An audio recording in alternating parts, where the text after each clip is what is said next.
Hello friends, welcome to our channel. నా video కనుక first time చూసినట్లయితే ప్లీజ్ లైక్ చేయండి. అలాగే మన ఛానల్ను తప్పకుండా సబ్స్క్రైబ్ చేసుకోండి. ఎప్పుడూ కూడా మీ సంపాదన ప్రకారం మీ ఖర్చులను ప్లాన్ చేసుకుంటూ ఉండాలి. ఫినాన్షియల్గా స్ట్రాంగ్గా ఉండాలంటే ఎన్నో రకాల జాగ్రత్తలు తీసుకోవాలి.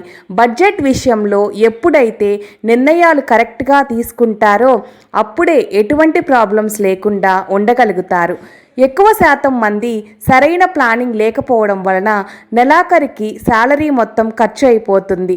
దాంతో తిరిగి అప్పు చేయాల్సి వస్తుంటుంది.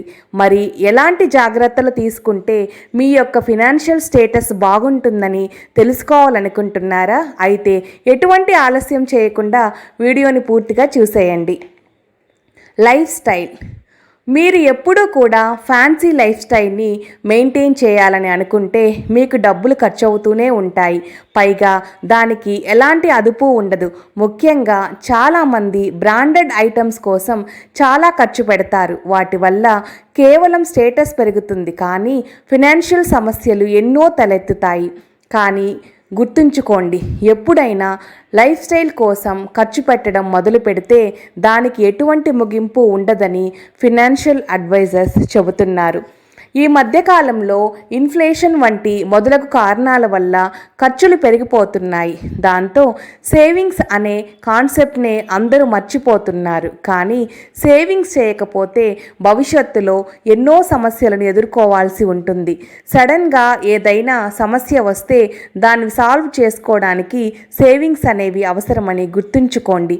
మీ రిటైర్మెంట్ అయ్యేసరికి కొంత సేవింగ్స్ ఉండడం ఎంతో అవసరం. కాబట్టి మీ సంపాదనలో కొంత భాగాన్ని సేవింగ్స్కు చేర్చండి. ఇన్వెస్ట్మెంట్కు ఎలాంటి రూల్స్ ఉండవు. ఎవరైనా ఎప్పుడైనా ఇన్వెస్ట్ చేయవచ్చు. మీరు కేవలం కొద్ది అమౌంట్తో అయినా మొదలుపెట్టి చాలా తెలివిగా ఇన్వెస్ట్ చేయండి. ఇన్వెస్ట్మెంట్ నుండి పొందిన లాభాలను అబ్జర్వ్ చేస్తూ ఉండండి. రోజు రోజుకి ఇంట్రెస్ట్ పెరుగుతూనే వస్తుంది. కాబట్టి మీకు ఎలాంటి నష్టం ఉండదు. పూర్తి నాలెడ్జ్తో ఇన్వెస్ట్మెంట్ గురించి అన్ని విషయాలు తెలుసుకొని మాత్రమే ఇన్వెస్ట్ చేయండి. ఎమర్జెన్సీ ఫండ్ అనేది ఎంతో మంచి కాన్సెప్ట్ అనే చెప్పాలి. సుమారు 6 నెలల పాటుగా ఖర్చులు తగ్గించుకొని ఆ అమౌంట్ను సేవ్ చేసుకొని దాన్ని ఎమర్జెన్సీ ఫండ్ అకౌంట్కి చేర్చుకోవాలి. ఈ విధంగా ఖర్చు పెట్టకుండా బాగా కంట్రోల్లో ఉండి మిగిలిన అమౌంట్ మొత్తం ఎమర్జెన్సీ ఫండ్లో ఉంచుకోవడం వల్ల ఎప్పుడైనా ఏదైనా అవసరం అయినప్పుడు ఆ అమౌంట్ను ఉపయోగించవచ్చు.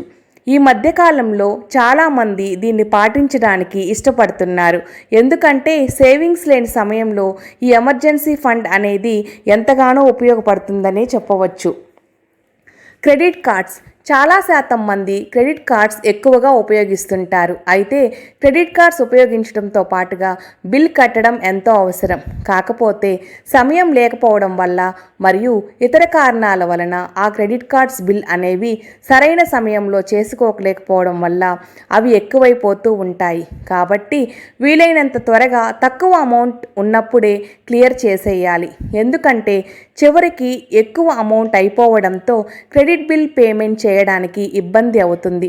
కనుక క్రమంగా క్రెడిట్ కార్డ్స్ బిల్స్ క్లియర్ చేసుకుంటూ ఉండడం ఎంతో అవసరమని గుర్తుంచుకోండి. ఇన్సూరెన్స్. ప్రతి ఒక్కరి జీవితంలో ఇన్సూరెన్స్ అనేది చాలా అవసరం. ఎప్పుడూ కూడా హెల్త్ ఇన్సూరెన్స్కు కొంత అమౌంట్ ఖర్చు పెట్టండి. ఇలా చేయడం వలన ఎమర్జెన్సీ సమయంలో ఎక్కువ అమౌంట్ ఖర్చు పెట్టాల్సిన అవసరం ఉండదు. బడ్జెటింగ్. మీరు ఖర్చు చేసే అమౌంట్ను ట్రాక్ చేసుకోండి. మరియు అలా చేయడం వల్ల ఎలాంటి అనవసరమైన మరియు క్రమంగా దేనిపై ఎక్కువ ఖర్చు పెడుతున్నామనేది తెలుస్తుంది. దానితో ఫినాన్షియల్ సిచ్యువేషన్ను పోల్చుకొని క్రమంగా అలవాట్లను మార్చుకుంటూ ఉండాలి. ఎప్పుడైతే మనం చేసేటువంటి ఖర్చులపై అవగాహన ఉంటుందో అప్పుడే మన ఖర్చులు తగ్గే అవకాశాలు ఉంటాయి. పైగా బడ్జెట్ కూడా మేనేజ్ చేయగలుగుతారు. కొంత శాతం మంది ఖర్చులు పెట్టడానికి ఎంతగానో ఆలోచిస్తారు. కానీ ఖర్చు పెట్టేటప్పుడు పిసినారిగా ఆలోచించడం వలన లైఫ్లో ఎన్నో మిస్ అవ్వాల్సి ఉంటుంది. మరికొందరు మాత్రం అతిగా ఖర్చు పెడతారు. అది కరెక్ట్ కాదు. బడ్జెట్కు మించి అతిగా ఖర్చు పెట్టడంతో తర్వాత మీరే బాధపడాల్సి ఉంటుంది. కాబట్టి ఖర్చు చేసే ముందు ఆలోచించి సరైన డెసిషన్ తీసుకొని అప్పుడే ఖర్చు చేయండి. ఈ వీడియోపై మీ విలువైన అభిప్రాయాన్ని కింద కామెంట్ చేయండి. అలాగే మన ఛానల్ను తప్పకుండా సబ్స్క్రైబ్ చేసుకోండి. మరొక మంచి వీడియోలో మళ్ళీ కలుద్దాం. అంతవరకు సెలవు.